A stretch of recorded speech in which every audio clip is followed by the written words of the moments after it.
I am here with what do I call you? The cast? The players. The players from Tales from the Glass Guarded World. I've got Jessica. Hello. We've got Danielle. Hello. And we've got Brian. Howdy. And we've got Ashley. Hello. And we've got Josh. Hey. And we've got special guest, Sean. Back again. Yeah. Guess who's back? Tell a friend. Yeah, our best friend Spelok. I've just realized that for some reason I did not introduce Chris. Chris, aka Aster Fortuna, is also present for this Q&A. So this is our question and answer episode since we finished up episode 91. That was the end of season 2. And I solicited questions from listeners, and I got way more than I expected. Here we go. Anybody think of anything else I need to say or do before I just dive into the questions? Nope. I'll make some announcement stuff. Speech. Probably Speech. an apology. I think an apology is... Yeah. A campaign recap. Campaign recap. Apologies for not more Spelok. No. Oh, yes. It's an apology for the finale of season 2. Oh, yeah. I don't see anything to apologize for. I had a great time. Me too. Wow. Danielle, did you listen to the finale yet? No, not yet. Sorry. Oh, so she said Danielle doesn't know. Danielle's about to be spoiled. Yeah, there's going to be some Don't spoilers. spoil me. Yeah, sorry I'll guys. make a reaction video. Oh, boy. I can't believe they killed the Varian so easily. Whoa. I'll start with, let's see here. I'll start with Ben Carter, who is the guy who very generously put Sean's Strethok art into a video that I had, and then I had music written for it, and he added the music in the video as well. So that was very cool. Thank you, Ben. He had a question for me first. He says, what's your English accent like? Some of the Skeleton Twitter crew should definitely have had English accents. And so I guess my answer is, well, which English accent? There are a lot of different English accents, and I can only do a few of them. Big Papa G had sort of a mid-Atlantic accent, sort of a slightly English accent. If you think about Sharky the Pirate and Trunfeld Three Teeth, they had sort of lower-class accents, English accents, but that's about all I got. I don't really have a lot more than that. So how are my English accents? What are they like? They're bad. You won't hear many more of them, I'm afraid. So he's got more questions for me. Okay, I'll run through these real quick, then I'll get to the players. He says, it's clear that you like to plan. What's the biggest thing or part of the story that you've had to improvise? So the biggest surprise thing that a player did was in Season 1, when Andy used that group of dwarven craftsmen to wrestle the cursed sword out of Paxton's hand. I had no idea that was coming. I thought, this will just be some interesting flavor. There'll be some dwarves here that will hint at that there's some stuff going on in New Tower where they're going, right? And Andy totally turned that into an opportunity to wrestle this cursed sword away from Paxton. And I had to figure out how to resolve that on the fly. And yeah, that was cool. There hasn't really been any case of the party going somewhere I didn't expect story-wise because I've planned this out in so many directions. But that was the biggest surprise for me. I could turn that back on the rest of you. What was the biggest surprise or unexpected thing that you had to adapt to in the game? Anybody have anything? I just want to say that I miss Cursed Sword Paxton. I like Cursed Sword Paxton a lot. Yeah. It was kind of hard to roleplay because I don't want to be a jerk. You did a great job, though. You did great. You were a natural, really. You were suspiciously good at it. Thanks. That sword is still banging around in Paxton's equipment, or I guess in the bag somewhere. Did right? we sell it? No, you didn't. You talked about it. Considered it a lot. You considered it, but you never actually did. You weren't sure what to do with it. But no, it was glass, right? That's right. So it's in his backpack, but like minuscule. That's right. Yeah, it's teeny tiny, just like Athelflad's dagger. Yep. And I think where we landed was anyone who would want that sword is not someone who should have that sword. Right. For Josh, a question. How much of the main story had you listened to before you joined? The whole thing. All right. That makes me feel bad that he would ask me that. Like I was winging it this He whole just time. showed up. Every episode. Yep. And how much say did you have over your character when you added Zartok? I think so. Mike gave the premise, the frame of the character, and then I kind of filled stuff in. I let you choose the race and the class. Well, I know Yes. I said to some extent. I think we needed an arcane spellcaster. That was a strong suggestion. Yeah. So I think where the character would come from was Mike. But I got to do everything else. So And for Ashley, what was the thing that happened that you least expected and didn't really know how to handle? I guess it's because Tara seems like she's ready to handle everything. Being attacked by a frost giant and the other thing. And a bear? Oh, I don't know. I guess generally the things I didn't expect were like when I passed out from like the brain and then I couldn't handle it, period. I was just dead. Yeah. The Intellect Devourer is a weird monster. It's a strange kind of holdover from earlier editions. It's kind of a save or die kind of monster. Yeah, that was fun. And there aren't a lot of those left in the game. which is good. But fortunately, in that particular case, it was you had friends nearby that sort of scared it off. So Yeah, and then a similar thing happened later yeah, with the Mind Flayer, and I Right. guess it's just a theme. yeah. Everybody wants to eat Tara's brain. You got Huh. so lucky that he wanted to live. Yes. Yes, I did. Yeah, I guess so. I think what it is Mike's identified Tara's weakness, but he hasn't figured out anybody brain. else's yet. Oh, I got Paxton's weakness. Oh, yeah. I know that heat metal is the thing to get You Paxton. can't undress fast enough. Oh my god. Good way to put it. For Brian and Danielle, did Mike know ahead? Okay, so this is actually heading into a question. There are two questions here from different people that I'm going to put together here. So Ben asks, did Mike or anyone know ahead of time you were going to make the decisions you did in the final episode? I guess I'm trying to find out if the plan was always to leave the end of season 2 on a cliffhanger, or was it just part of the circumstances? And then Mark Paternostro asks, when the party split at the end, did you plan that, or did it just happen? I don't know about Danielle, but I definitely knew that I wasn't going to be able to continue being on the podcast, but I didn't want to just, fall through a trapdoor or something like that. So I wanted it to make narrative sense. So I talked to Mike about things that Paxton could do to take him off screen, but that would still be in character. And it was my idea to have him set up with Melidia and try to go through his memories, because that's been one of his driving motivators since the beginning, is to figure out who he is and recover some of his past and things like that. So I thought, two birds, one stone, it makes a lot of sense. So Mike agreed, and the other players didn't know that it was coming, but Mike definitely did. Right. Danielle, Yeah. anything you want to... I was in a similar token to Brian, in the sense that, just in the sense of everything going on in the world took a toll in terms of like work.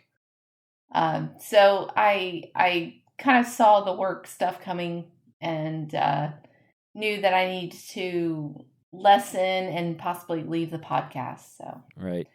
Yeah, it's always great when your players know that something's going to be coming up and they warn you and give you time to work their exit into the story. It's the worst is when I've had games where players just stopped appearing, and what do you do with that? But they were very gracious in letting me know and working with me to sort of plan some kind of exit that made sense. It is kind of too bad that it all happened at the end there. But it made for an exciting cliffhanger at the end of the season, right? Right? Yes. Absolutely. Very, very much so. Yes, the rest of us were surprised. Oh, Danielle doesn't know what we're talking about, but yes. I got a question for Sean here. Ooh. Yeah. Who are Spelok's favorite kobold minions? We all know who his least favorite is. Yes. I'm going to have to pull up my list. Oh my gosh. I want this to be a real answer because I did definitely have favorites. I really like Snun, the trap maker. Spelok thought, without a good trap maker, your tribe's going to be pretty shot. And Julie, of course, fan favorite. Yes. Josh's favorite. Mm-hmm.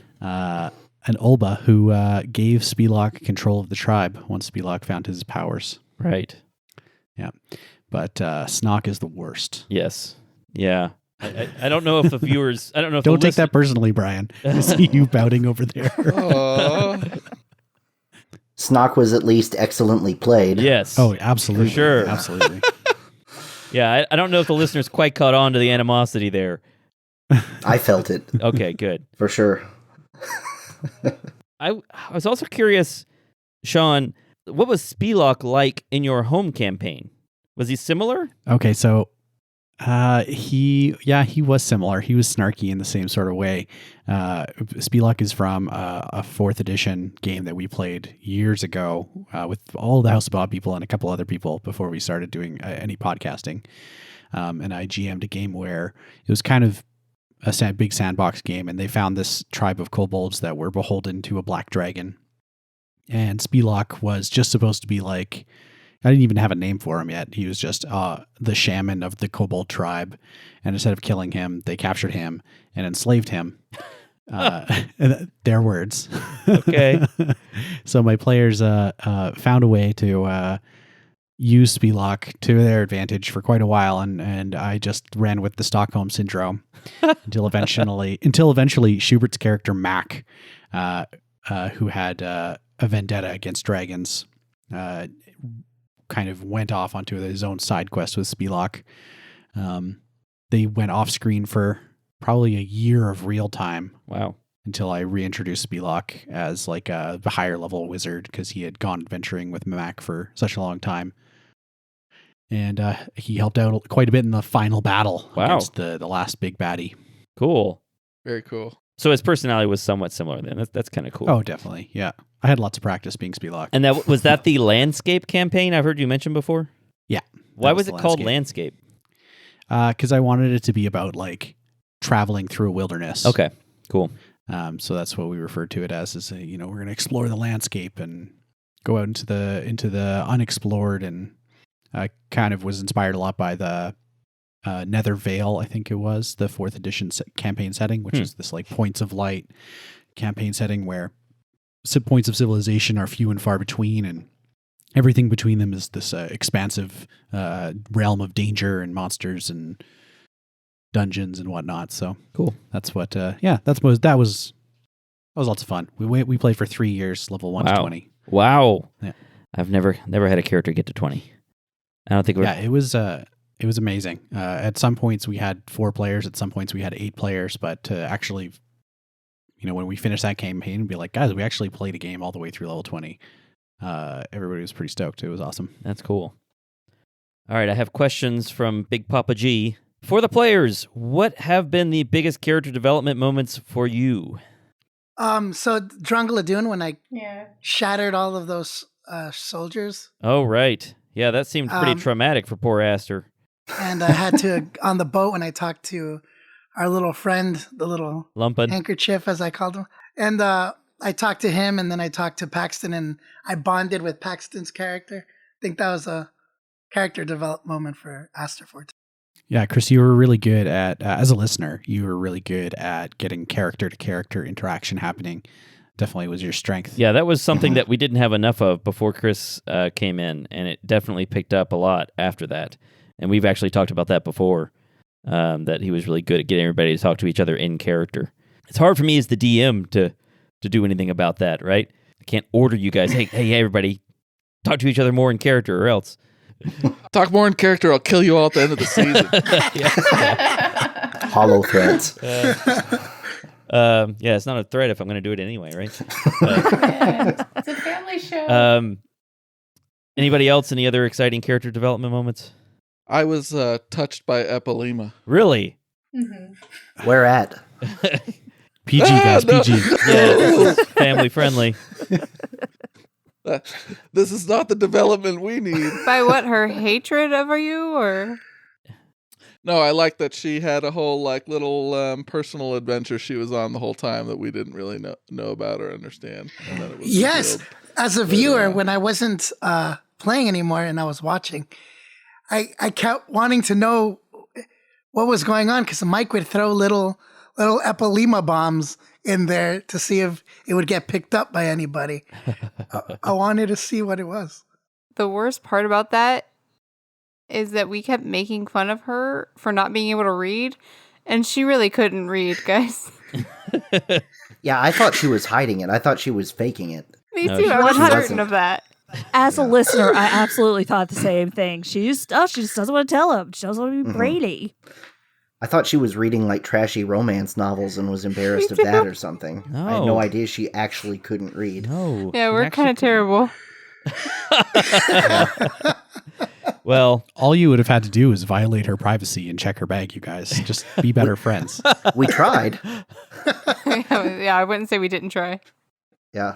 well, at least Schubert was there to help her with her plumbing issues. hmm I think Finn dying probably affected Tara's outlook yeah. on everything, largely, especially when it came to, oh, hey, then you have to break this glass jar, and then having to consider the consequences that could come out of that. Tara became more and more of a leader type. Took on more of a leadership position after that, though. I mean, she seemed to really. She was always sort of a I'm taking charge kind of person, but she sort of became more of that as the game went on. I think she became better at it, Yeah. definitely. I always saw Tara kind of as like the cop character. The worst investigator? Yes. Like not like a Sherlock Holmes, but as like the action cop. A street cop. Okay. Yeah. She likes feeling like she's in charge and taking action. Yeah. What changes did Zartok joining the party make for the DM, and what changes did having a pure caster so different from Aster make for the party? Well, it didn't really make any big changes for me. I mean, as the DM, I had sort of planned around there being some kind of arcane caster in this giant wizard research center, right, to figure things out. I don't know if it made a big difference to the party. I mean, I think having someone who could throw fireballs around was incredibly useful. hmm From far behind. Yes. Yeah. Fireball's OP. His, like, proficiencies didn't really change anything. It was more the weirdness of, like, this is, like, the first not super nice person we have in the party. Is he not super nice? I didn't really think he was that rude. I think compared to everyone else. I think you get the impression that he's more self-centered or self-interested in terms of like his personal survival or his personal goals, because climate change was never your Right. thing, Zartok. Yeah. But surviving this place and being able to get out of here was, right? And finding as much magic as he could along the way. hmm I like Sartok. I like his vibe. Yeah, I kind of like the grumpy, self-interested wizard character. I like that. I was a big fan of the voice acting Yeah. too. Yeah, the accent was good. It's nice to have people who commit to voice acting, unlike myself, who just you can't tell if I'm in character or not. I could tell you were in character. I would say that from my point of view as a player, the thing that I appreciated the most about Zartok being in the party was finally we had someone to keep track of what we have. Of course. Because I can't tell you how many times there were like, if I would have remembered we had that potion, that would have really changed how that encounter went. But none of us remembered we have it because it's just bouncing around in a backpack somewhere. So when I joined the show and we started recording, the actual episode that was playing at the time was the episode you guys were running around trying to find a potion to cure Tara, and you forgot you already had one. So I was like, all right. I was like, this character is gonna bring a spreadsheet. Yeah, the birth of In sheets. Esther's defense, I don't know what's in that bag. I came in later. For the DM, will we see more of the Star Jammers? He means Spell Jammers. All right, so right now, I am working on writing up a set of rules for how we're going to resolve. I mean, assuming that there is actually an adventure to continue, right? If it turns out we start the first recording picking up after the at the end where we left off, and just everyone dies, then I guess I don't know what's going to happen. But assuming that we can continue forward, then I have been writing a set of rules for resolving combat with Spelljammers that will allow us to do that without having to get out a bunch of maps and play on a battle mat. I want to do a Theater of the Mind version. So I'm writing up a bunch of rules that'll give you some interesting options and choices that will make small maneuverable ships useful against big slow ships. So I'm working on that, and I hope to have something so that we can make use of it in Season 3, because yes, I plan for there to be a lot more Spelljammers. Would you release those rules on the website? Sure. Yeah. Yeah. There is actually someone has already written up a big set of 5e Spelljammer rules, and they're fine, but they really kind of rely on having a battle mat, just like the original Spelljammer rules from 2nd edition did, and just like, say, Starfinder does. If you've played this, the science fiction fantasy version of Pathfinder, which is Starfinder, they all work best with a map, and I don't want to do that on the podcast. So I will release those. There are other ones you can already use. I thought maybe I could use the ship rules from Ghosts of Saltmarsh, but the ship rules from Ghosts of Saltmarsh are kind of terrible. Yeah, they're really sparse. Yeah, they're not very useful. Someone has joined the chat. I don't know. No. Yes. Yes, someone has joined. Get out of here. There he Oh is. my goodness. It's Schubert. Oh wow, I can see your guys' faces. Isn't it weird? And This is Schubert has crazy. a last name. Yeah, he does have a last name. That's his real last name, too. Yeah, it's all real. Schubert Jambottom. Everything That's you're him. saying is real. Very cool. Welcome, Schubert. Thanks for joining us. Thank you for having me. We've had a bunch of questions already. We're talking about whether there are going to be Spelljammers in Season 3 if anyone survives. And the answer is yes. And I've got some questions for Schubert, too. I'm gonna finish up a Big Papa G question here, and then I got some questions for Schubert. All right, so the last Big Papa G question is, what do we need to do to get Aster back? Oh, What do we need to do to get Aster back? Well, I guess I'll say stay tuned. Be still my heart. also, if I could get all of the players to sing a song You want to get all the players to Together. sing a song together. about Aster. That would summon Chris. Yeah, is it a summoning song? Okay, I see. If everyone sings and believes hard enough, then maybe Aster will reappear. What song?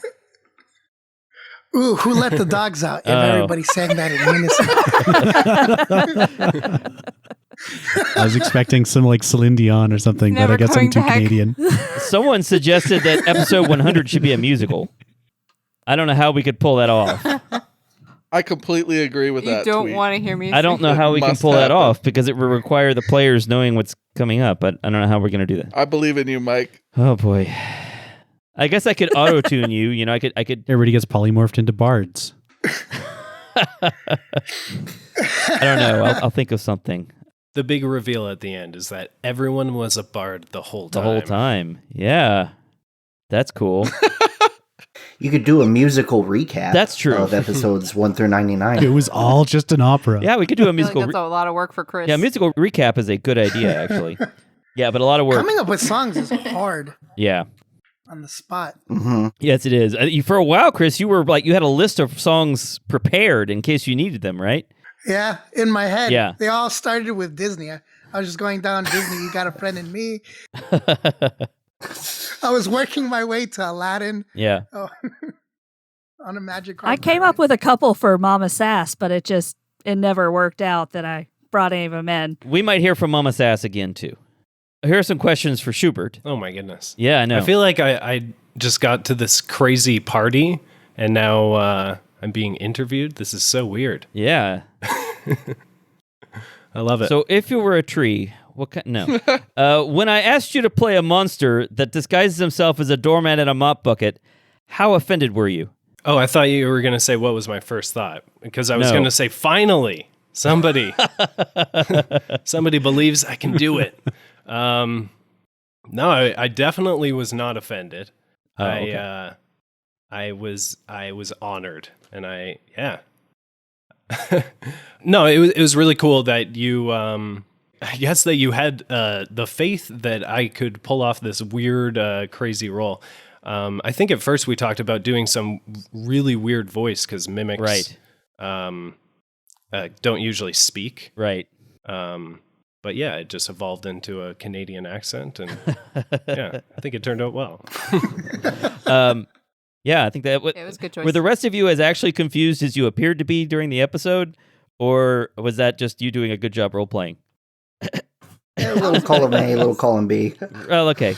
Athelflaed's always confused, so it was kind of easy for me. Athelflaed's intelligence and wisdom are not that low. No, they're not. It's all an act. It's all an act. Yeah. It's the long con. All right, Schubert, I have another question that's not about Tales from the Glass Guarded World. Are you going to do another Cave of Bob episode? Oh man. I would like to. I think it would be fun. I don't know. Yep. Do you guys want to do one? We could all do one together or something. I would pay. I would pay to do a Cave of Bob episode. I don't know. I think that'd be pretty fun. I gotta think a good cave name, man. I mean, maybe we have to edit this out of the episode so we don't spoil everyone. Oh, But okay. I feel like no, but yeah, I think it'd be fun. I would GM all of you guys. That would We be could do a hilarious. Cave of Bob TFT GGW episode. That'd be pretty fun. I would love that so much. The That biggest is, crossover event in history. that is, I think, the funniest actual play anything that's ever been done. And if people out there haven't listened to the House of Bob's Cave of Bob episode, please go do that. Just stop listening to this right now and go listen to that instead. Just throw your phone Okay. in the gutter and go download Cave of Bob. It was really funny, but I thought the paranoia one was The right paranoia there. one was also really So- clever. That's true. Paranoia one was really clever and dark and funny. Yeah, that one was also great. Thank you. Yeah, that's probably my personal favorite one. I'd definitely like to do more of both. Yeah. And I guess I'll mention that I recently appeared on a House of Bob episode. If you look up their Oasis Down Part 1, and probably by the time this comes out, well, not quite yet. Not quite yet by the time this comes out, but pretty soon, Part 2, I appeared in those and did the music. It was a lot of fun. My favorite part of that series is that almost everyone has some kind of like animal companion, Yeah. and that those are very central to the kind of story. That whole It's thing cool. is very interesting. I'm hoping that Sean, hint, hint, nudge, nudge, will do more of those because the setting is interesting and I thought the characters were fun. Oh, thank you. Yeah, you guys made it. That was super fun. Schubert, if you make another appearance on Tales from the Glass Guarded World, would you want to be Jeb again or would you want to be someone else? Oh wow, that's a hard question. I guess it would depend on who someone else is. Because Jeb is Jeb is such a fun character that of course I want to play him again. But I feel like my usual instinct is that I want to play just more characters. So I always want to play something different. Maybe a tree or something. Yeah. Well, yeah, Jeb's a human now, Maybe a tree. so it's like totally different. I don't Not know. a sentient tree either. Just Just a tree. a regular tree. Just ask me what I'm thinking every once in a while, and I'll say still nothing. I'm still just a tree. Hey, in the wind. I bet you could make it awesome though. If anyone could Yeah. pull it off, you could do it. Mm-hmm. I'll describe me growing in fine detail. Very, very slowly. Schubert did basically play a van in one of our previous campaigns. as Lovebot. What? His character Lovebot started off as a Warforged, but then eventually just became like a bus that everybody would get in order to get healed. At least the bus can move. Well, when you trees say it like that, We move. it sounds ridiculous. Bye. I can't say it any other way. It made perfect sense. It did. It made lots of sense at the time. The final episode, there's a little like Schubert. What did we bark. get him to say? Yeah. He Oh, says yeah. he says he's too busy. He's cleaning right now. Yeah. So after I heard that, I thought that I want to play a character with nothing but a Schubert soundboard. Oh, you could be like a Kenku. Yeah, that's what I was about to say. You could be a Kenku. Yeah. You can only say certain clips. Mm-hmm. A Kenku whose only exposure to humans was Jeb. That's a deep cut. Yeah, that would be cool. All right, I have more questions from Big Stony Spherical Objects. I'm not making it up. Will previous players be returning as new or old characters? Yes. I Nice. don't know what else to say there. Yes. In fact, there are some people on this call right now who will be returning. Dun, dun, dun. I'm not going to make everybody stop playing. Is there a possibility that this one's interesting. Is there a possibility that the Mega Dungeon would be available as a PDF of sorts so that fans could include it in their games? So I've been thinking I think about you that. absolutely should do I that. think I should do that. The Mhm. problem is I would need to do some work to clean it up and make it usable. I mean, I could just post the maps, I guess, but I don't know. I need to think about how to do that. I'm thinking about it. I'd like to do that, but I need. I don't know. Like the art is pretty Spartan. It would need to be dressed up.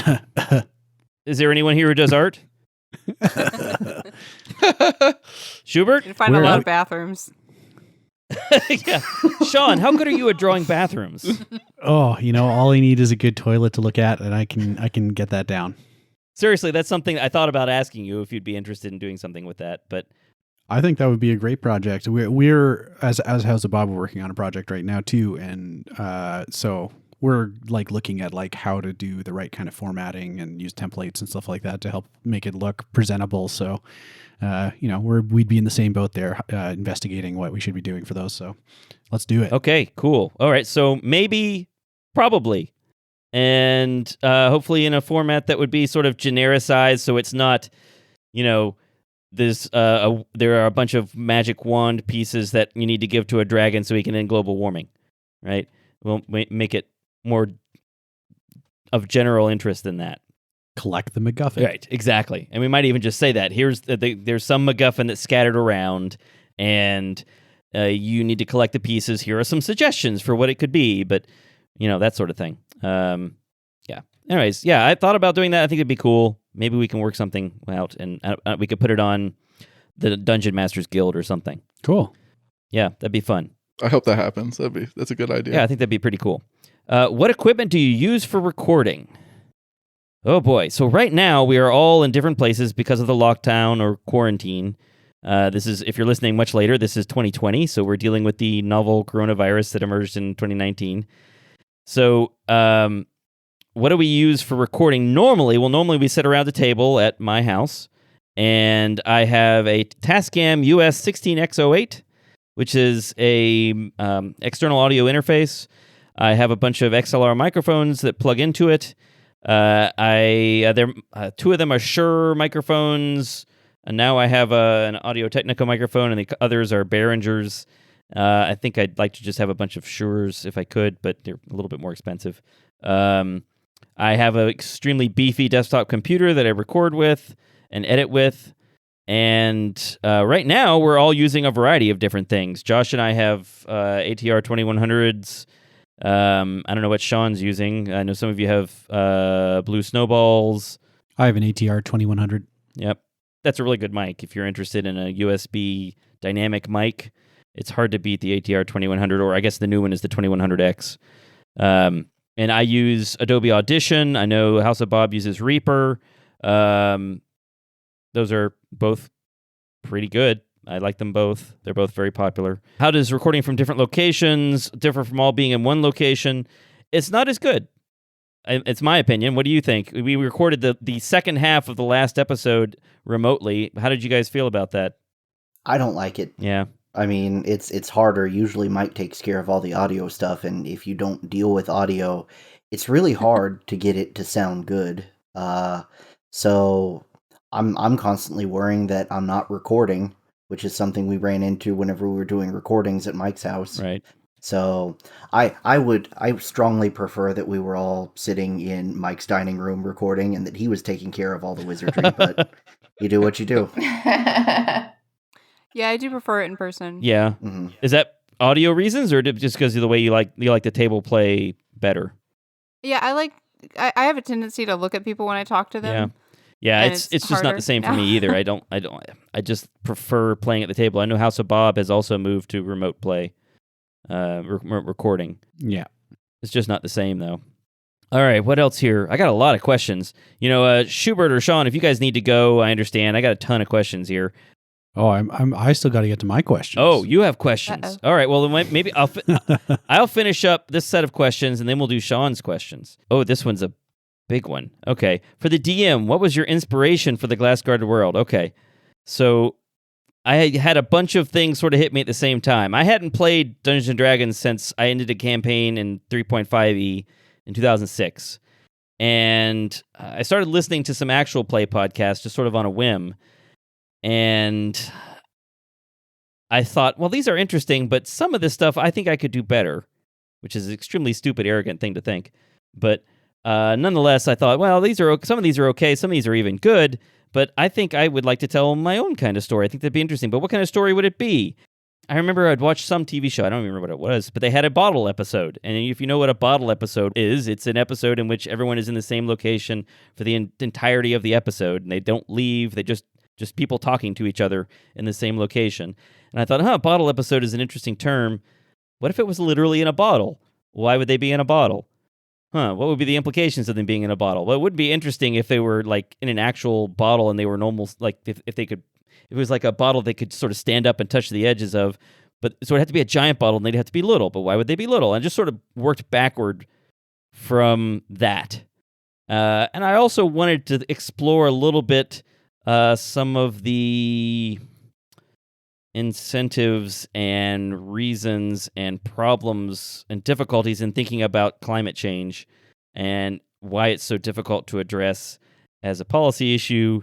And I wondered if there was some way to do that in a game. It seemed like a stupid idea, right? How are you going to make this big non-personal issue into a game story? But I thought, well, maybe I can do it. And that's it. That's where the setting came from. It's a weird way to come up with a story, I know. But that's what happened. I feel like it worked. I was absolutely convinced we were in someone's fish tank the first season. Really? Yeah. Cool. Paxton, what's the deal with not wanting to be clean? I think it came from in the first season whenever I described Paxton as like cutting his own hair and having armor and everything that was made out of rusted bits of other armor. It's very like DIY, not trying to be fancy or anything. And I think throughout the show, that kind of became one of his defining traits of showing the world just how little he cares about being fancy by being actively grimy. And if you don't take a shower long enough, the thought of taking a shower might be a little bit gross to you. Right. So, yeah. For Tara, this question has been sanitized, just so it's clear. Tell me more. The question says, marry, date, or kill. Marry, date, or kill Athelflaed, Paxton, Zartok. Oh. This is one of those ones you don't ever ask at work. You're killing Zartok. Right? Yeah, that's obvious. Wait, are we doing Tara. Tara or me personally? That's a good question. But wait, who is killing Zartok? Okay, yeah, Tara's definitely killing Zartok. She's gonna marry Paxton and date Athelflaed. Okay, all right, thank you. Let's go on to the next one very quickly. That's the ending we needed, Mike. What's going on, man? I missed an opportunity, didn't I? For Athelflaed, what is your preferred pasta and cheese for mac and cheese? Well, obviously, pasta for mac and cheese would have to be macaroni. I don't know. What do you think? Yeah, well, You're so close-minded, Mike. I mean, sometimes you get like good shells. shells. I'm sorry. Velveeta all the way, obviously, but All right. Okay. For Zartok, what has your tail been up to? I don't know what it's doing right now. Yeah, I guess it's sort of just laying there. It's been keeping Zartok in check. They have late night talks. Sean, I'm going to let you do your questions because I still have a ton more. All right. I got a couple. All right. So my first one would be a sort of a general all-in question for you guys. I'm curious about the different players' experiences with role-play or RPGs, role-playing games prior to being on the podcast, and how this compared for you, especially in terms of how you may have changed as a player of RPGs due to this experience. Ooh, a thoughtful question. I started out playing D&D 4th edition a few years ago, and then kind of started DMing a 5th edition game with friends from work, and playing in some 5th edition games. And I definitely, like, whenever I was just playing on my own, didn't really put much work into roleplay. It was almost like a pen and paper video game. you know. And I think the thing that really helped with my role playing, like to think of things from a character point of view, is that I helped out with a local LARP. Like I was on the GM team and played like villains and monsters and stuff like that, and that's when I started experimenting with character voices and stuff like that. Not that you could ever tell from the way that I play Paxton, but that's my background.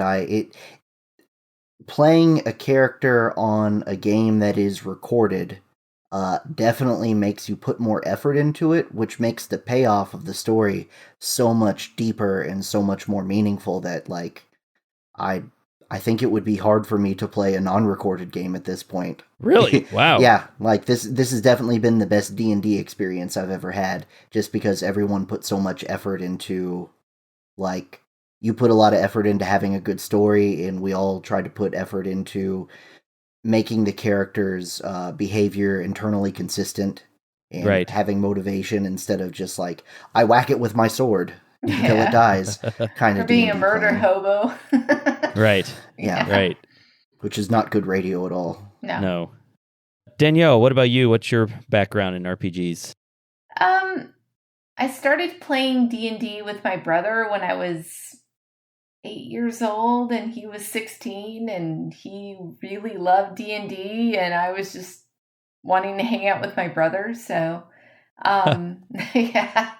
And then I just started moving to computer-based RPG. And then when you approached me and said, "Hey, can you do a character voice?" I was scared to death. Oh no. Yeah. I actually like rehearsed it. So, wow. I was worried. I was like, I've never done a theater voice before. I'm an engineer by trade, so the whole idea of like arts and everything like that, I was like, okay, well, I'll go ahead and try my voice. But I actually ended up really liking my character. Oh, cool. And I started really getting into her, so For sure. I think everybody likes Athelflaed. Is there anybody who doesn't like Athelflaed? Don't answer that question. All the people she killed. Yeah. I think one person threatened me that if anything happened to Athelflaed or Tara's family, then there would be trouble. Was that Tara? I don't think it was Tara, but it might have been. Chris, what about you? So I'm actually not as experienced as everybody in here in terms of Dungeons and Dragons or role-playing games in general. I play a lot of board card games, things like that. And a few years ago, I walked into a fast food chain called Burrito Border in Tallahassee. On a Wednesday, I would guess. Yes, on a Wednesday. And they had a whole thing about D&D. And I really was interested because I'm a theater minor and I really am into that stuff, and being able to play characters and voice acting is a passion of mine. So I was like, you know what, let's try it out. And it was so much fun. I've never experienced something like that before. And then I met up with Josh, Mr. Zartok over here, and it was really cool. And he mentioned you and mentioned this podcast, and I somehow stumbled onto it and passed your rehearsal session. And we started D&D playing with you guys, and I have to admit that I've tried really hard to play D&D back where I'm at, and I found some really nice people, and I'm enjoying the game just as much. But there's something about the magic of this D&D group that I really miss, and I think it's 100% the players, but also the energy that you provide and the story that you bring and all the characters, and it really feels alive, and I get immersed. I feel like I'm part of the story. I feel like I'm actually a character in that world. And that's something that I really miss. Cool. About playing with you guys. I can say that I think we're going to try to bring some Chris back to the podcast at some point. There's not a dry eye in this entire Zoomcast now. Oh man. But can I ask a really quick question about that really quick? Yeah. You guys met at a burrito place? Well, Chris met some people. I organized the podcast by... How did I do it again? I think it was Facebook. There was a Tallahassee Facebook group. That's what it was for Dungeons & Dragons. and I posted something saying that I was going to possibly do a podcast and I needed some players, and I set some ground rules, and I tried to make my requirement sound sufficiently scary that the particular kinds of players that I didn't want wouldn't show up, and it seemed to work pretty well. And I ended up with the original crew, and then I sort of organically lost and gained players over time.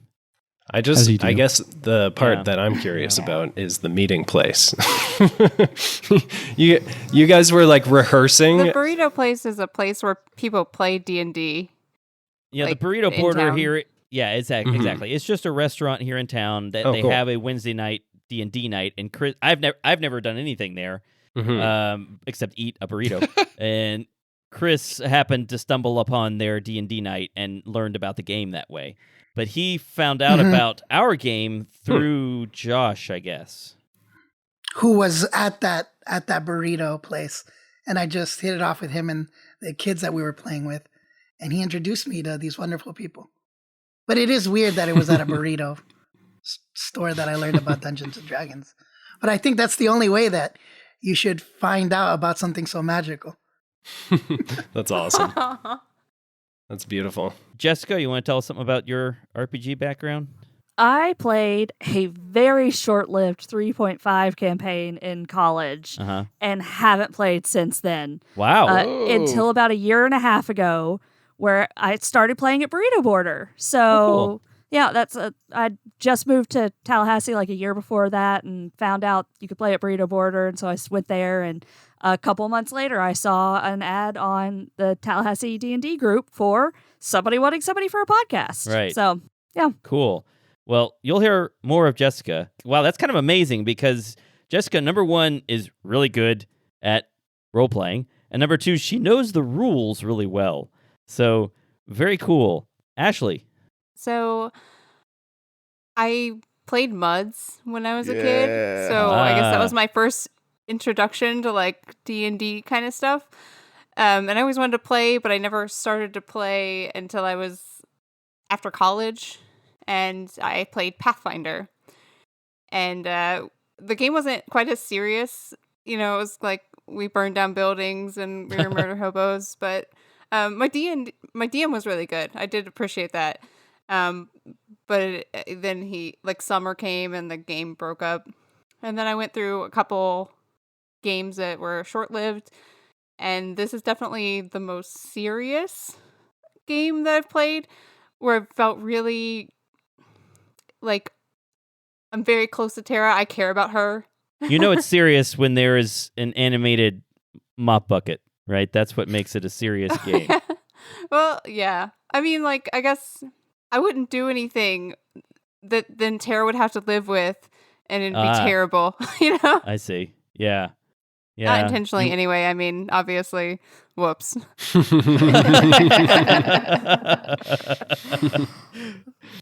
I think I just haven't heard from Josh yet. So I always wanted to play through college, through young adulthood, and now I'm an old man. And but when my first daughter was born, I realized that I needed to get out of the house sometimes and go do stuff. So I went out and found a Pathfinder group. Was the biggest mistake I ever made. Walked in there, they were all level 11. And they were like, "Yeah, you should play a wizard." And this was with Pathfinder rules. It was must be brutally complicated. That wasn't a very good character. And then stuck around with that group. The DM was really good. Igor Slimovich, not his real name. He joined the FBI, and we're not allowed to talk about him. So that's his. The name we call him since he left. All right, good. I thought I'd have to edit that out for a moment. No, good. We're good. Igor is his fake name. All right. But yeah, stuck with it ever since. Yeah. I don't know. I don't know if that means he went to prison and you're not allowed to talk about him, or if he actually joined the FBI. And we're not allowed to talk about why he's not allowed to talk about it. And why would you tell me that? Because now I'm just going to be on Twitter being like, Josh. Yeah, he was just like, I'm leaving, and you guys to pretend like you don't know my real name anymore. You can call me this. And I was like, it's a drug thing. Sure, he didn't go to witness protection. Witness protection. Yes. I believe him. Anyway. God bless you, Igor. Wow. I think I'm actually the oldest person here. Are you sure? I don't know. I'm 45. Oh, okay, maybe. I'm 41. I'm about to be Okay. 42. So, I started playing RPGs when I was very little. We had a neighbor across the street who would bring, like, I guess it was like basic Dungeons and Dragons or a very old, red box D&D, original D&D. I don't know what version it was, but it wasn't AD&D, but some version of first edition. And he would bring it over and he'd sort of play Dungeons and Dragons, but he'd play real loose with the rules, and we had a lot of fun with it. But later on, I tried actually learning the rules when I was maybe 8 or 9 years old and realized it was ridiculous. I mean, first edition Dungeons and Dragons was a disaster in terms of coherent rules. And I sort of gave up on that. And then I found a science fiction game published by TSR called Star Frontiers, which was all percentile based and much easier to understand. And it's still not a great game system, but easy to understand. And I played a lot of that with my brother and our friends. Eventually, second edition came out. I tried playing first edition again later with some friends, but still didn't care for it very much. Eventually, second edition came out, and it was still just first edition, but with things explained better. And then I played some PC D&D games, the old gold box games, and I eventually learned how the rules worked. And I played second edition and third edition, and tried some other games. I tried the Palladium games, which are just bonkers. If you've ever played Rifts or any of those games, they're insane. They don't really make any sense at all. But there's a whole podcast I've recently discovered called the Mega Dumbcast. It's hilarious. They just go through the Palladium rulebooks finding stupid things. Every page. They just go through every page and find a dumb thing on the page, and they talk about it. It's hilarious. Anyways, and eventually I played third edition and 3.5. I skipped fourth and played fifth. One thing I really found was that I really liked it when players would write some sort of log or journal or something so we could remember things that had happened and sort of re-experience them that way. And the podcast is a good way to do that, as it turns out. Totally. Yeah, it's a fun way to let the campaign live on even after you finished it. So that way the story doesn't just sort of disappear into the ether, That's my experience. Good question, Sean. Thank you. I have another one. Uh-oh. So this is more about the story of the game. So what is a story thread that, Mike, you thought the players would follow and they didn't? And then for the players, what's a part of the game that you wanted to explore but is missing for you? All right. So someone else asked a similar question here. Let's see if I can find it. So Kevin Morrissey, who found us through the Adventure.exe Discord. By the way, Adventure.exe, another great actual play podcast, also in Canada. Although not in Alberta, but they have a Discord just like House of Bob has a Discord, and apparently someone there noticed me posting something and. He has a few questions. He asked a similar thing. He said, you mentioned previously that a lot could have happened but didn't happen during Season 1 Inside the Glass World. Is there anything about what could have been that you can share? To get more specific, will there possibly be fallout from the Doppelganger plotline, or is that something we pushed past? And the same question for the Goblin Friends and their cow soup. Yeah, so there were several quests there that I wasn't sure. I thought maybe the party would follow up on that they didn't. They just had other things to do. And to be clear, a lot of that stuff was there because I wasn't sure how interested the party would be in the big world-changing quest stuff. I thought they might just want to focus on beating up goblins for a while. So I had some goblin-related quest stuff that they could pursue if they wanted to. And they kind of just left that. They didn't really want to do a whole lot with that, which is fine. I wanted to move on to the other stuff anyway. But there was, I don't know if you guys remember, Lambricht, the young warrior who talked in a really annoying manner outside Duke Geralt's keep. You remember him? He had him. Yes, you guys really intentionally avoided him. He had a whole side quest and character development planned out. Hated him. Hated the his worst. guts. It's never the NPC you prepare, Mike. You just have to learn this. It's never the one you prepare. It's the one that you That's why we improvise. carried on Lumpin. Yeah, we That's loved right. Lumpin. Yeah, for some reason they really glommed onto Lumpin. Everyone loved Lumpin. The Doppelganger was part of a secret organization or cult known as the Glassbreakers, and there could have been more along that storyline, but events sort of pushed them in another direction. Although they did stop the Minister Klemper imposter from breaking the glass, which would have exploded the world, as Strethok explained. The goblins are probably still causing some trouble, but the party probably spooked them, I'm guessing. And they aren't a really serious threat anyway. They're just kind of a funny, stupid threat, right? They have bad plans that won't work well. I wouldn't say that we avoided those plot threads. I would just say that we were staying focused on our main mission, and it seems silly to focus on goblins when the world is overheating. So we just kind of went full steam ahead with that main plot. No, I think you did the right thing. I think that made sense. I just had that available in case you guys were that kind of party. I didn't know what kind of party this was going to be, you know? We told Lord What's-His-Face to go deal with the goblins. Right. Remember that. What was the dead guy who lived in a crypt and had water? Carlton. Carlton the Cruel. Carlton the Cruel. Carlton the Cruel. Yeah, we told that king guy to fix the aqueduct for Carlton, and then I think we went back and there had been no work done on it. Eventually, you got fixed. Yeah, eventually you got fixed, and he was thankful, and he gave you something. I can't remember what he gave you. I think he gave us a book. Book, that's what it was. Yeah. Sometimes you guys got lucky and stumbled into stuff that you might not have found. So remember, there was that ruined house that you found when you were trekking back from the Eastern Bubble that had the Banshee in it. Oh man, I love that story. Oh yeah, well that was just sort of luck. They just Epilema. I happened to be rolling, survival checks and perception checks and stuff, and Epilema happened to spot it, and they decided to check it out.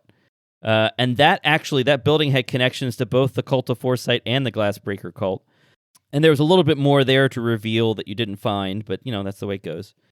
There have been other things in World 83 that you never got to explore because you just weren't lucky enough to find it. There was and of course there's this series of puzzles in the Department of Abjuration that you never tried to solve. We just were not smart enough to You went through them backwards. We just smashed our way through some of them. You just went through them backwards, and they only work if you go through them forwards. So they're supposed to keep people from coming in, not keep people from leaving. I think I'm thinking of the acid puzzle that we couldn't figure out. Oh, now that one, yes. That was in the Department of Evocation, and that one you just sort of brute forced your way through. We had a habit. What was behind the water wall? What was behind the water wall? Oh, I don't know if I should tell you that in case they want to look you for in sure there. Should. You're not going to let them back in there, are you? Oh, if they want to go back in there, I'll let them back in there. All right, guys, remember the water wall. I mean, that was. I mean, it wasn't just a water wall. That I will tell you this: that whole area, the water research area, was filled with water. Now, and I'll also tell you that if the water weird had pulled one of you in, as it was trying to do, it would have tried to drown you, and there wouldn't have been a lot the rest of the party could have done about it. Jess, roll up a Triton. Okay, we go back to the water place. All right, we're role playing now, right? We're role playing now. All right. So Schubert emerges from the buildings and wakes up Tara and Zartok and says, "Excuse me, I know that you're fighting, but we're going to go check out the water wall." Is he healing me? Is this canon? Yeah. Sure. Yeah. And you level up. Yeah. He also Awesome, gives finally. you 30,000 experience points. All right, and for the players, I want to hear what you guys say. What's a part of gaming or part of D&D that is a thing that maybe there's a part of D&D that you would like to have in the campaign that has currently been missing and Mike can use to prep for his next season? Ooh, yeah. What do you want more of, or some of that I haven't done? Don't say experience points. Yeah, well, I mean that. Yeah, come on. If Andy was here. Magic items. You guys are swimming in magic items. I don't think you need any more. We can't remember the ones we have. I don't know. I'm still using the same sword from a long time ago, but it is a really cool one. You guys need it's hard to a give magic item that converts magic items into other magic items. We have one of those, but it's random. Wait, we it's need a guy that. with a We need jacket. Lefty's Yeah. coat. Or is that the joke you're making? We should have robbed that guy. Yeah, you guys should just go talk to Lefty or Righty. Excuse me. Go talk to Righty a whole lot and see if he can exchange some of your stuff. That sounds like some boring podcasting. I hate him even more than that kid. I love him. Righty. That evil. No. Paxton really didn't get That's along a whole- with Righty. It's weird. Mm. I think Tara You was guys the only should one who just did. steal his cloak, right? That's all you need. He did help me out at the end there for my character arc. Oh yeah, helped he me did. out. That's true. But seriously, is there anything you guys want more of, or less of, or because you guys you just did like a year-long mega dungeon. Like Right. that's one style of play, right? And you did kind of like a sandboxy little travel around and teleport around your like little ecosystem kind of game, or you fought some goblins, you fought some undead, you've even fought a mind flayer now. Like, what is missing for you in terms of the game? I'm excited to see the players explore this actual giant plane of existence, this whole big world they don't know about. I kind of would like to hear how they interact with creatures they've never seen. I like every time that the players meet something that did not exist in the glass world and how they interact with it. That's one of my favorite things. And I would love to see a lot more of that as they explore larger areas of existence than just the little world that they come from. That's something I would really like to see happen next. I'd really like to point out, I'm really happy with how the group has role played not knowing what something is so very well, right? You guys did such a good job with that, right? Yeah, they've done great. Like not react. I mean, you're confronted with a bunch of devils, and you know that they're creepy, but you don't know what they are, and you played it that way, right? That was great. I hated those things. Creeped me out, man. Yapka wasn't creepy though. Yapka was cute. I didn't trust Yapka. I would Something really about like him. for a cute creature that Mike gives us to actually turn out being a nice, cute creature instead of something that tries to murder me. Well, So you want a Lumpen- pet? Yeah, you want a Yeah. pet. Specifically, an owlbear. An pet. owlbear, An of owlbear. course. Yeah. I think in terms of things that I'd like to explore in the world, I always think it's really interesting how whenever people have homebrew settings, how they have like not necessarily the cosmology, I guess, but like how gods work and how gods interact with people. And that can maybe sometimes be a touchy subject if the player is religious. But I think that the way that Mike described like the gods basically feeding on people's prayers and their beliefs to get power and losing power whenever people stopped believing in them and praying to them and everything. And also the idea of the overgods that are outside of the Jebber orb. All that's super fascinating to me, and I know that Paxton definitely wants to like learn more about the healer and tried his best to learn as much as he could.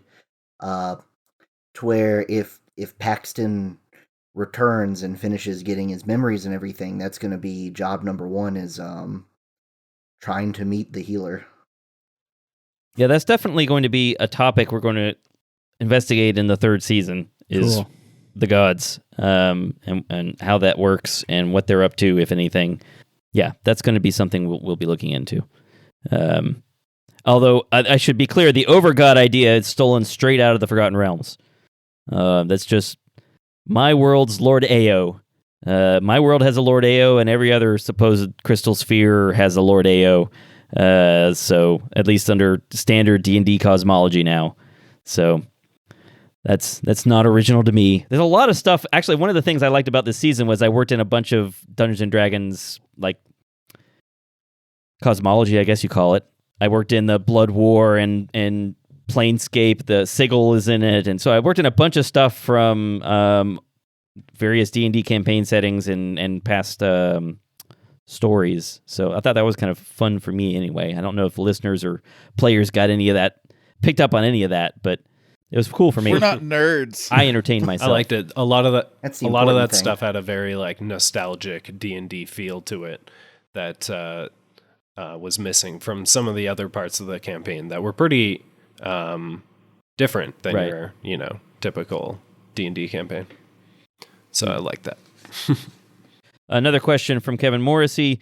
For the players, in what way do you most and least relate to your character? Now, let's go with Schubert. Schubert, in what way do you most and least relate to your character? Well, I really appreciate it when things are clean. So that's the way that I most relate to Jeb, is I really appreciate clean things. I like everything to be clean. But the part that I probably least relate to him is the desire to clean things. Ah, yes. Yeah. You like the benefit, but not the cost. I understand. I'll ask that of Sean. Sean, how do you most and least relate to Spelok? I like that Spelok gives himself license to break the fourth wall. And Do you frequently do that yourself? You frequently break the fourth wall when you're out and about and you speak to people existing beyond reality? Look right in the camera. Yeah, just look. There it is right there. Oh man, it's like I'm in an episode of 30 Rock. As for least, which way do I least associate with Spelok? Spelok is definitely not a good character. He's an evil character at heart. Yeah. And he just manages to get by with friendly adventurers despite that. I feel like I'm not as evil as he is. Not true. Oh dear. We've all listened to House of Annihilation. Oh, Yes. that's my GM persona. Anybody else want to talk about how they relate to their character or don't? I don't fight much. Danielle, are you at all like Athelflaed? I kind of think so. Just happy-go-lucky, just Yeah.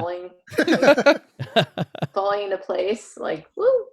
But you're not as stabby. I hope not. No. Okay, Or that's good. am I? Oh my god. Good thing we're remote. There's a reason she's not on the next season. Just doing time. I'm just doing time. She's in witness protection. Igor? Now we know who Igor is. All right, anybody else? I think for me, in terms of Paxton, I tend to I see myself as like a support person that tries to help other people instead of doing the thing myself. And I tend to play a lot of like clerics and kind of medics and healers and support type characters in games. That's usually my go-to as well. But Interesting. also, like me, that character quickly forgets that they're supposed to be a support person and then jumps to the front lines instead of doing what they were supposed to do. And unlike Paxton, I can't stand being dirty. Like, I take 2 showers a day sometimes. I gotta be clean. Is Ashley at all like Tara? I'm bossy. Okay. No, but I don't fight. You know. Okay. There we go. Is Jessica at all like Mama Sass? I don't know. I was thinking more of Dibberin.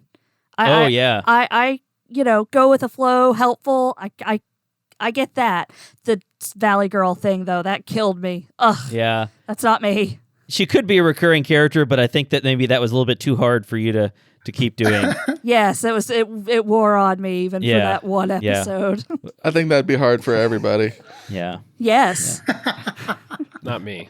I would love to do it. I mean, that's basically my normal voice. For everyone, what was your favorite combat experience and what made it fun or memorable? I thought the Necrozorb fight was the toughest one. But nobody died. No, nobody did. Yeah. He sounds so disappointed. You don't even know what hard combat is, Josh. That one was fun. It was exhausting. What was the name of the worm thing that we shot with the giant harpoon? Worm? Oh, the Neothalid. Neothalid, yeah. Yeah, I think that was my favorite because we put the amount of planning into that fight that we probably should be putting into every fight, and it paid off, and I, as a player, was actually like having anxiety, like I thought we were gonna die. I was sweating. Yeah, we went something like 3 weeks between sessions there, and you guys had all that time to prepare, and you put some serious effort into it. And from my perspective, if you're going to put in effort, I will allow that to pay off. I'm not going to say, well, I still need to fight to achieve difficulty level of X, so therefore I will just make the creature knock aside all of your preparations. No, you guys did a good job preparing for that, and I think it showed.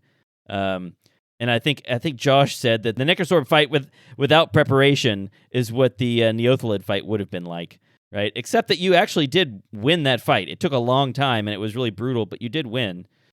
I think if you guys hadn't prepared for the fight with the Neothalid, it probably would have killed a couple of you. Oh, we would have all died in that one. Because that breath weapon was brutal. You guys steamrolled them. I remember the first fight that we were like kind of nervous about was the Chimera, I think it was. Yeah. Back in season 1. Oh, yeah. And yeah. that one turned out pretty easily, but the Neothalid still seemed like it was going to be super scary.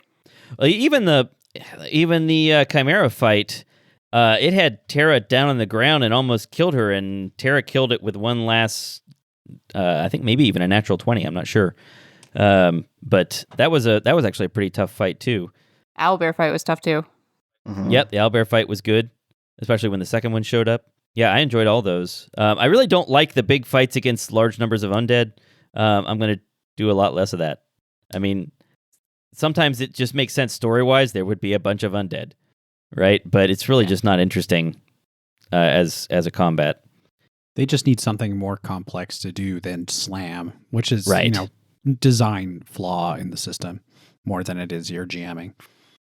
And it's my mistake. I should have made them more interesting. I should have had fewer of them and given them more interesting abilities, which is sort of what I did with the Necrosorb, right? The Necrosorb is one undead with lots of interesting abilities and legendary actions, which is a really cool mechanic. I'm really glad they put that in 5th edition because it allows it allows the party to focus on one monster and have it do lots of interesting things. I think you might like them too much. Oh, well, You sorry. got to use them once, Brian. Just give them a chance. Question for me. Are you still tracking the passage of time? During the first season, it sounded as though the passage of time had a direct impact on possible events, whereas this season, time does not seem to be of the essence. At least it's not a regular topic of concern.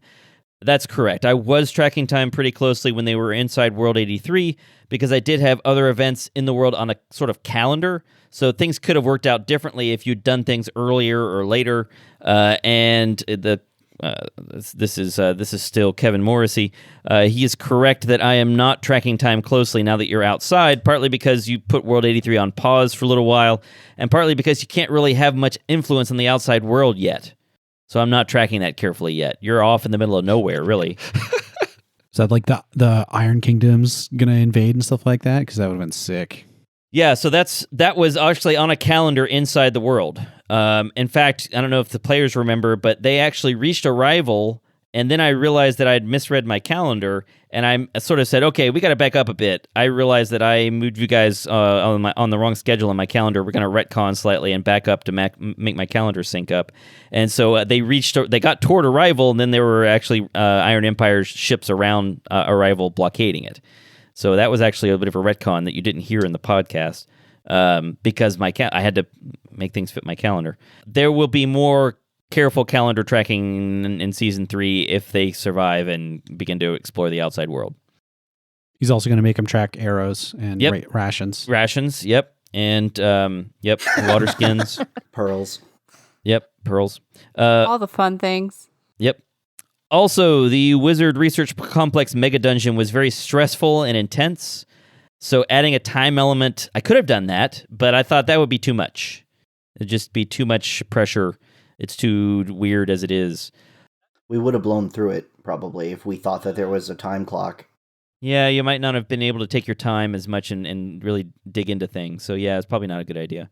That's definitely what happened with our campaign with House of Annihilation. We put with like the timer of the curse. Right, with the death curse. Players definitely were not incentivized to go check out side quests or anything. Right. Which is weird because doesn't that campaign have like tons of options for other side things to do? Oh yeah, it's much better as a campaign setting book than it is as an adventure. Huh. Interesting. Also, the research complex had sat there for hundreds of years, so a time constraint kind of didn't make much sense. Like, now that we have arrived, suddenly there's a hurry for some reason. On the other hand, just to remind everybody, things have definitely been happening inside World 83 while the party's been outside, because when Nondal the Nimble entered, he turned the speed dial back to 1, and nobody's moved it back to 0. So things are still moving on inside the world.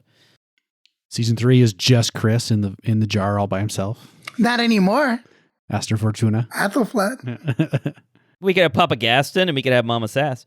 We've already answered a question here about why the characters branched off instead of following through with their mission. There were real-world considerations. I'm almost to the end of my list of questions. From Matthew Gassman. Does your choice of number for World 83 have anything to do with Messier 83, which is a galaxy, apparently? No, it's just a random number. The only criteria I had for selecting the number for the world were, number 1, to make sure that it was a big enough number so that you could tell that there were a few others. There wasn't just like 3 of them. I needed to make it a big enough number so that you knew there were quite a few other worlds. And number 2, I wanted to make sure it didn't this is going to sound weird, but I wanted to make sure it didn't overlap with a known Fallout vault number, in case anyone thought I was trying to connect the story to Fallout, because they sort of are like Fallout vaults, right? So I didn't want to choose, like Vault 13 or something, or World 13. Anyway, then I have a question from some Brian guy, and he says, what is the significance of the bell tolling 13 times in the theme music? Oh. Yeah, and I guess I'll just say, well, it's one more than 12. That's one thing. Oh, these are some deep cuts. And if there is a deeper meaning to it, then maybe it'll be revealed in season 3, which will be the last season. I think I already figured out what they mean. Oh. It's a reference to Vault 13. Oh. You got me. I don't hear the 13th bell. I think you can only hear it if you're cursed or something. Oh. Mm-hmm. It's a subotic. That would make Poor sense. Brian. I'm cursed with tinnitus. From G&T Sketches, what would they hope, I guess he means the players, the characters, what would they hope to do if they can ever return home? So, for example, has Tara considered a role on the Council of Arrival? Would Athelflaed ever return to the monastic life? How would Paxton negotiate with those who see him as Frith? And what kind of beer does Epilema hope to brew? I would definitely return to, I can't remember what number city it was, but the forest with the elves. I would definitely go back there and try to show them that I'm not a bad guy and atone for any crimes that Paxton might have committed as Frith and basically make amends. As much to help them as to take the psychic weight off of my own mind. Would Tara consider a role on the Council of Arrival? Yeah, she certainly would. Tara mostly just wants to go back home and be regarded as a hero and see a statue of herself. And anything else that comes with that is great. That's a weird thing about this campaign is that although you guys have done wonderful, important, heroic things, no one thinks of you as heroes. Yeah, we're not braggarts. You're not famous for anything. I've been singing songs for them in World 83. I'm sorry. Aster is famous as a performer and has been doing a lot of singing. That's true. What you guys need is a statue builder in your party. That's right. You need a publicist who builds statues. A dwarf. Yeah. What kind of beer does Epilema hope to brew? Well, ale, obviously. And I don't know enough about beer to say any more than that. So I can't say. I'm sorry. I'm not a beer drinker. I don't know. You guys, do any of you drink beer, and can you tell us what kind of beer Epilema would brew? Probably a stout. A stout? Yeah. Guinness. Something dark, but also very bitter, I feel like. Huh. I don't think she'll make a lager. Yeah, something where if you shudder when you drink it, she looks down on you. That's cute. So we would never get like a Terratini or something like that. Terratini. What sort of plans might they make to protect World 83? Now, this question was asked after episode 85 had been released, so he didn't know how 91 ended. So he doesn't know, it's not clear whether they're going to be able to make any plans to protect World 83 or whether, I don't know, maybe Olgabar will do that. But what kind of plans might you make to protect World 83? I think that she'll definitely have someone looking over it. Yeah. I don't think she'd be comfortable not having someone watching over it because everyone she knows and loves is there. I mean, I don't really know what else you could do except for that, right? Yeah. That or just never leave. Yeah. It's just a whole season of guarding the world. Right. And then no one shows up because you're in the middle of nowhere. Exactly. What does Zartok think of all this fancy wizarding stuff? He's a bush wizard, but then he always wants to study. And also he wonders how he and Mun would get along. What's a bush wizard? It's like a hedge witch or a hedge wizard. It's you're not like the wizard who works in a big institution or has your own fancy tower somewhere. I need this to be like its own subclass with its own like abilities and stuff. You're a wizard of the people. I want to, yeah, there you go. I don't think Zartok's that. What does he think about all that stuff? It's wonderful. Yeah, I think he likes it a lot. I mean, imagine being that wizard and it's like going to college for the first time. Right. and there's all these new books and all these smart people to learn from that are dead. Yeah. So really, I think he's in his element there. It'd be better if a few more people were alive, but Now, he you asked take what how- you can get. He asked how Mun and Zartok would get along. I think they'd actually get along just fine. Yeah, I think Zartok gets along fine with other people that are smart. I mean, it's tough to roleplay him because he's smarter than I am. But I think that, he respects intelligence, so you get along. All right. This question is for me. How do you go about composing the music? So all the music is composed in Cakewalk, which is a fairly powerful music DAW or digital audio workstation. It is now free from BandLab, so if you want to, you can go download Cakewalk yourself, but it does require you downloading some virtual instruments if you want to do anything useful with it. And you can just do that just go to bandlab.com and look for Cakewalk.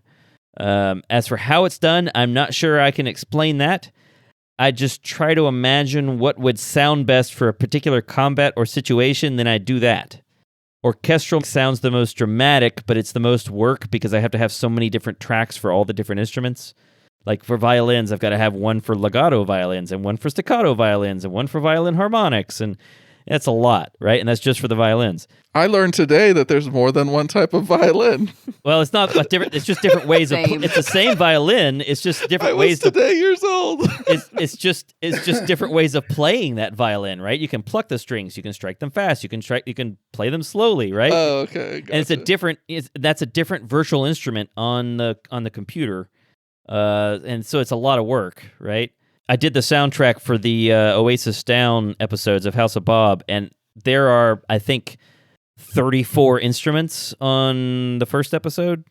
It's just a lot.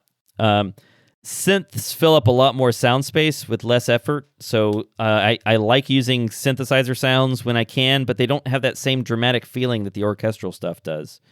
So it partly comes down to how much time I have and how long the fight is. So like for the Necrozorb fight, which went on for like 2 hours, there's no way I was going to go orchestral with that. It was just too long. But for shorter fights or more important fights, I will do orchestral stuff. He also asked, what was that moment of silence outtake about? Well, I guess I should explain that every episode we record 10 seconds of silence in order to get background noise from the room, which can then be algorithmically filtered out by the recording software. So that's just room noise. And in that outtake, we had always been doing 10 seconds of silence, and the players sort of messed with me by making noise during my 10 seconds of silence. That's what was going on there. I almost did it this time, Oh, just for old time's sake. Oh, no. well, thank you, Brian, for refraining. Yes. You did kill us all. What is there left to do? Yeah. All right, from Brock Roik. Are you planning on releasing new episodes every week still with the epidemic going on? Well, not while we're on hiatus, and when we come back, we'll probably be every other week because I just can't keep up that schedule. I think I hear you guys talking about Roll20 and D&D Beyond. Do you use maps? Do you use minis and boards? We don't use Roll20, actually. We use Fantasy Grounds when we need to use a map, but similar idea. We do use D&D Beyond, or at least I do. I find it extremely useful, and it's even better now that it can roll dice. We don't use minis because everything's virtual. We use little tokens on the software. Although we have designed minis using Hero Forge, and that's fun to do, but I haven't printed any. Is Epilema the same level as the NPCs? Yeah, she's about the same level now. And do I have a real character sheet for her? Yes, I do. Created using D&D Beyond. I can post that up on the website if that would be a good idea, I guess, right? I can put that up on tftggw.com.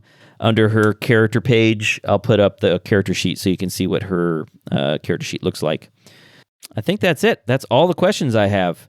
Anything else? Schubert, do you want to ask anything else? I haven't asked any questions, I don't think. So I'll ask you one quick question, which is, Mike, in my experience, you're like the most patient DM ever. And I've never Now, wait a second. Have you ever listened to adventure.exe? I have listened to a little bit, but not the full. Okay, I will decline to take that title because Matt, the DM for that podcast, is definitely the most patient DM I have ever heard because he puts up with those players doing the weirdest, most ridiculous stuff and is totally unfazed by it.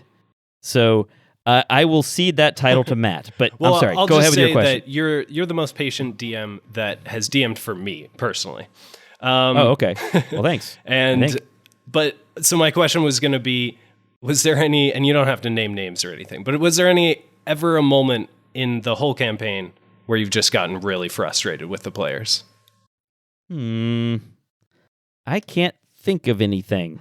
A moment when I got really frustrated. There was a period at the beginning of the second season when the party was really thoroughly investigating everything except what was outside the fortress that they were at. Right? They He's didn't trying go. to draw us with the moose. Oh, it was a cow. But yes, there was a cow mooing, and I was trying to get them to look outside the fortress because that's where Laverian was going to come and give them the quest that would start moving the season forward. And they kept let's just go a little bit deeper down into this building and let's look at this sign that was supposed to stop us. Yeah, and there's a pottery shed. I'm going to look in the pottery shed, and there's the ocean. Let's go look at the ocean for a while, and just walk outside. Just walk out. That was about the only time I was frustrated that I can think of. I don't know, but were you guys, the players, ever frustrated with any particular point? I mean, other than the normal frustration of this monster is hitting me. Just walking through and not finding the things we wanted to find, and finding a closet and a bedroom and a bathroom. All right. So the next season will just be a nonstop stream of treasure and experience points. Thanks. Appreciate it. But it just takes place in one bathroom. It's a bottle okay. episode. All right. It's a bottle episode for the All right. whole season. The whole season is just all episodes in one bathroom. Okay. Yeah. All right. I'll take that under Peeling advisement. tiles off the wall. I think we'd have to have Jeb there then, probably, right? I mean, just to make sure everything keeps working. The toilet. Oh, no! Don't wish that on poor Jeb. I just think of a new mimic for him. No, I don't. He takes enough crap off people already. Yeah. That's the end of the questions I got from listeners. Does anyone else have questions? Anything you want to ask me or ask each other or ask about? Anything? I mean, I can't control your decisions, Mike, or the way the world plays out, but Uh-oh. I don't like where this is going. but don't kill Terra and Zartok. Don't kill them. Do it. Oh! Do it. It should go to a fan vote. Oh, like the yeah. Robin thing. If I put it to a fan vote, then I'm going to have to do like a which one should I kill kind of thing. Who should I kill, Terra or Zartok? We all know what would happen. I mean, Well, you guys yeah, have to right. campaign for your characters. Yes. Who will win? All right. Like YouTube videos, you guys like doing like a walk and talk down the street. it has to be a rap battle, an Yeah. in-character rap battle. Yes. Yes. Twitter poll: Good. marry, date, kill Terra, Zartok, Lavari. See what people pick. I'm not just going to kill them outright. I do have a plan, and I did anticipate that things might go very badly in that fight at the end. However, I will say they did better than I thought they would.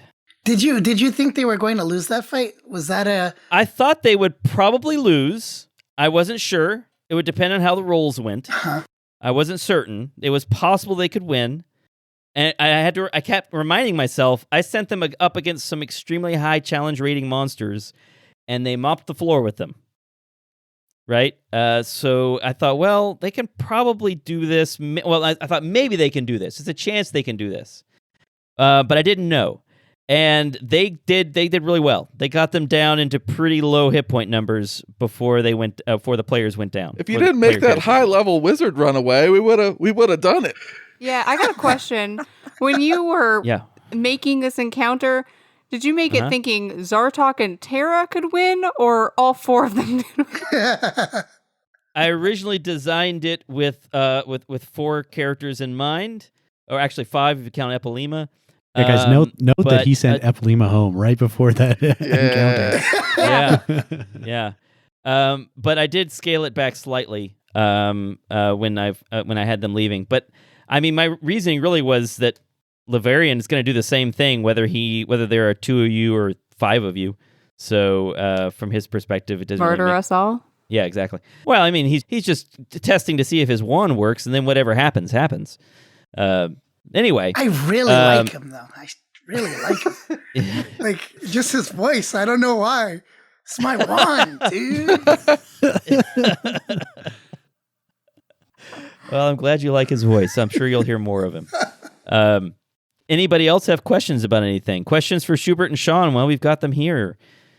Questions for Jessica about what kind of? I guess we don't want to ask her what kind of character she's going to play because we don't want to Twitter spoil poll. anything. I guess.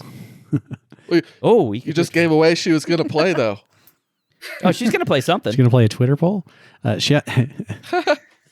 Yes, I'm going to play a Twitter poll. It's going to be very complicated. I was really hoping there'd be more hygiene related questions. Does anybody, need tips for cleaning or anything?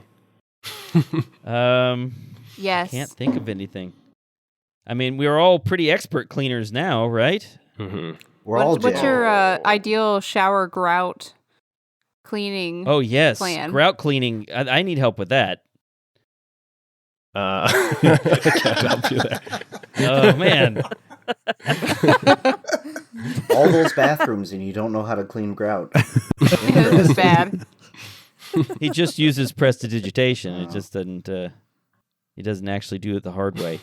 I don't know if I think I should have mentioned this. As you know, Ignacio Corva has been doing some art for us along with Sean's art, and they're both very cool. If you've been listening and haven't been looking at the art from Sean and from Ignacio Corva, you should really go to the website and look at it. But he has been he's been learning to play D&D down there in Argentina with his friends, and they've been playing online, partly, I won't say inspired by the podcast, but just taking ideas from us and finally trying the game. And he's been playing a few times and sending me summaries of what's been going on. They've been playing Lost Mines of Phandelver, and it's been really cool to watch him DM for this group of people down there. So go us. We got someone else to play D&D. I really don't have any other questions here. Anything else anybody wants to ask about? This might have been answered already in your guys' conversation, but with the mop character, was that something that you... With Jeb. Yes, with Jeb. Did you decide to make him a mimic character, or was that all you, Schubert? I think that was Mike's suggestion. Yeah, I had originally actually planned to have a mimic who used to be the janitor down there, in order to sort of give some more backstory for the soul sucker, right? I wanted to have that. I wanted to flesh out a little bit about what that was and why it was dangerous, why it was something you really didn't want to let people use. Mm-hmm. Then, I was talking to Schubert, and Schubert had been listening to the podcast, and I said, "Hey, do you want to be on the podcast?" And here's this. Look, I've got this ridiculous NPC that I was going to have, and then he came up. I think you did, right? Didn't you come up with Jeb as the name? Mm-hmm. Yeah. And I think you were originally going to do sort of a Scruffy from Futurama voice or something like that. That was just my gut instinct. As soon as I heard janitor, that's like my first thought. But yeah, but after I thought about it, I was like, I guess that's the stereotypical thing, which I don't want to do. So yeah, don't do the obvious thing. Do something. So Canadian, different. Canadian, like over exaggerated Canadian accent was Bob and Doug McKenzie. I only ask because I feel like there was multiple times where they opened a door and a mop came out, or some kind of cleaning utensil fell out. I feel like I was definitely hinting at it from the beginning. I was definitely foreshadowing that there was going to be a janitor. Yeah, I wanted to get people prepared. They just weren't expecting there to be a mimic custodian. Who would expect that? Yeah, who would? And the players don't seem to appreciate all the administrative stuff that I put around the restrooms and the cleaning supplies and all that stuff that you would expect to be in a big research facility. They seem to think I'm weird for including that There's stuff. no bathrooms in a dungeon. Come on. But the listeners love it. No, it's great. Exactly. I expected more magic items. Less magic reagents. And experience. Less bathrooms, more experience points. Oh, boy. Always. All right, so I'll tell you what, Paxton and Athelflaed each get 30,000 experience points. How's that? Hell yeah. It's canon. All right. So you guys are going to come back now, right? Because you suddenly have 30,000 more I am experience the healer points. now. Do I five. do? No, I'll make it 500,000. How's that? Ooh. No, just kidding. Now I'm an overgod. Well, go ahead, Chris. I do have to agree with. I don't know who said it. It might have been Brian about the whole Zartok coming in and keeping track of stuff. I love the jokes with the spreadsheet that he was creating. Right. Always made me laugh. He has a real spreadsheet. He does actually have a real spreadsheet that he's keeping track of real everything people.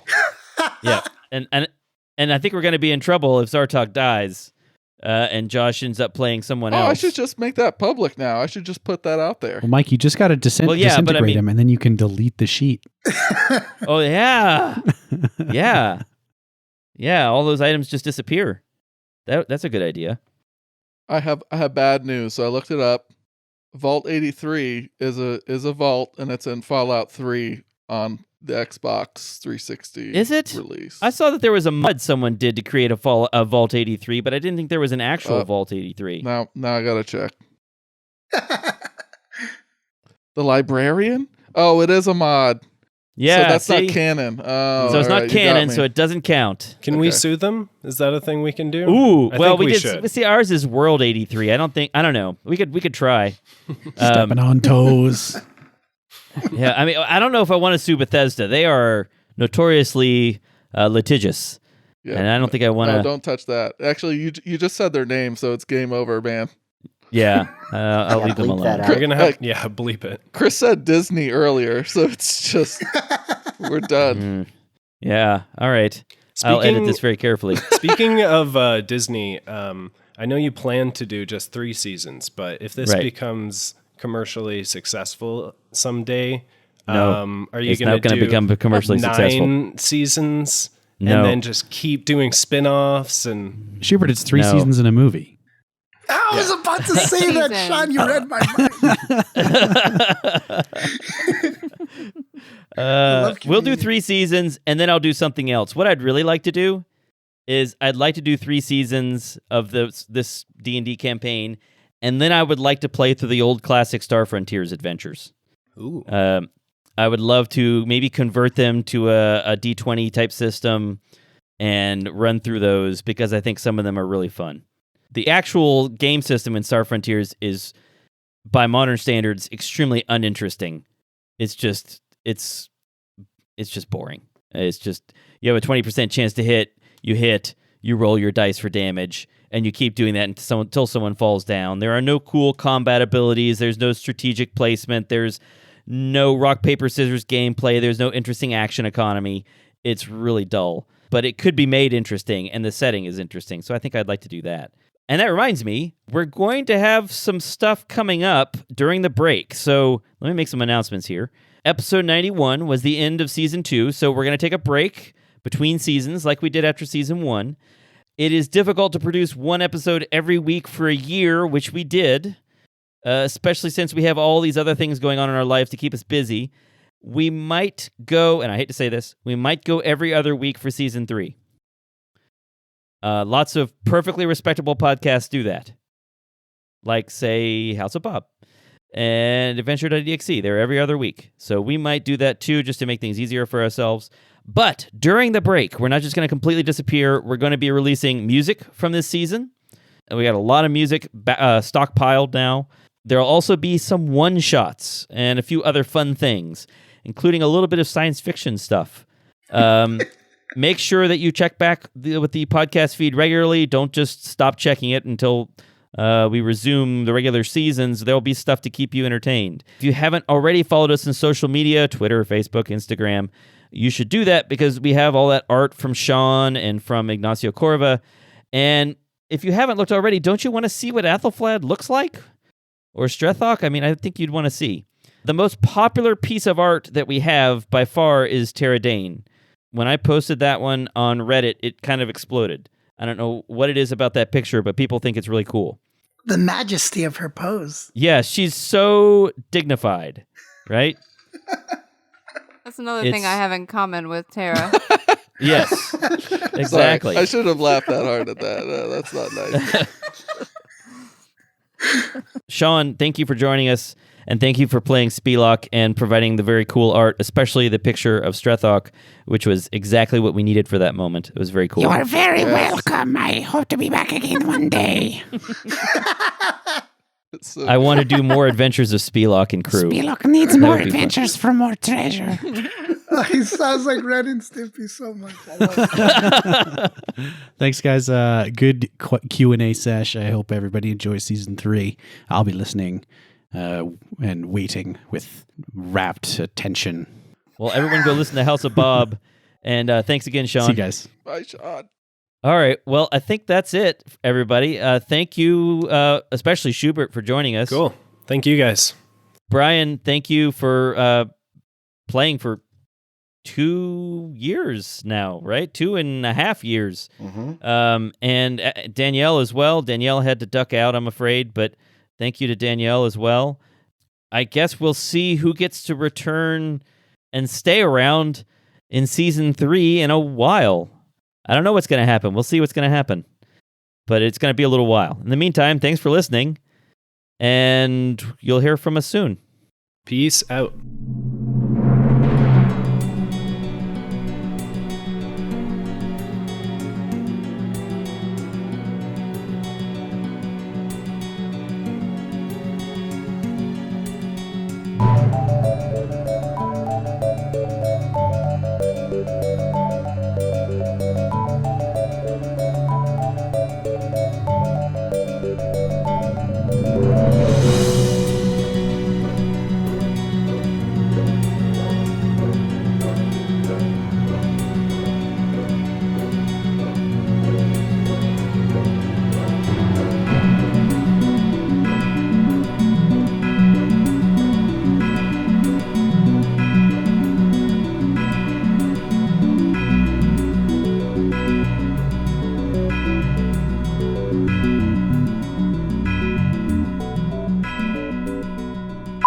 And why is your name Kevin? My brother's computer. It's his brother's computer, yeah. I legally changed it to Kevin. What has happened? Is Chris okay? Yeah, the I think digitization we of lost Chris's Chris voice into makes the it sound like internet. he's dying. He laughed his way into the Matrix. Frozen on the screen and everything. No, is it glitching? Now you sound fine. Is it glitching Good now. still? It comes and Yeah, goes. it comes and goes. Yeah. Kevin, I feel like you're in a Black Mirror episode, Kevin. Sorry, hold on. Sorry. That's not distressing. Mike just disappeared. Yeah. He's gone. Help! A battery warning just popped up on my surface, and I thought, what? Why is there a battery warning? And then I realized the surge protector was off. And I thought, oh no, if it turns off in the middle of recording, that'd be bad. I'm sorry, Brian. I'm sorry. Go ahead. No worries. Everybody, you can stop recording, I think. Awesome. This is where you tell me, oh no, it wasn't recording the whole time.